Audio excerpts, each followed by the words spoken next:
কিন্তু আজকে মির্জা ফখরুল ইসলাম আলমগীর, নজরুল ইসলাম খান তারা প্রমাণ করেছে যে তাদের দ্বারা বাংলাদেশের জাতীয়তাবাদী শক্তির নেতৃত্ব দেওয়া কোনোভাবে সম্ভব নয়।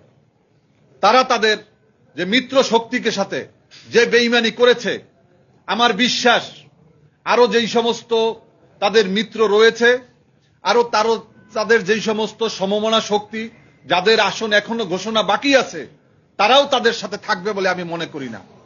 কারণ যারা আমি 18 দলীয় জোটের 18 জনার স্বাক্ষর করা যে জোট হয়েছিল বেগম খালেদা জিয়ার নেতৃত্বে, সেই জোটের 2 জন মাত্র বিএনপির সাথে আজকে দিন পর্যন্ত আমরা আছি। একমাত্র কর্নেল অলি আর আমি doctor Mostafizur Rahman Iran.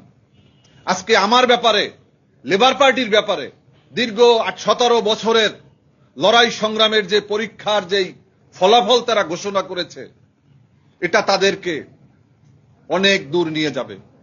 Labour পার্টিকে যে আসনটিতে সার দেওয়ার কথা ছিল, সেখানে যাকে প্রার্থী করেছে তিনি নিজে একজন দুর্নীতির মামলায় অভিযুক্ত।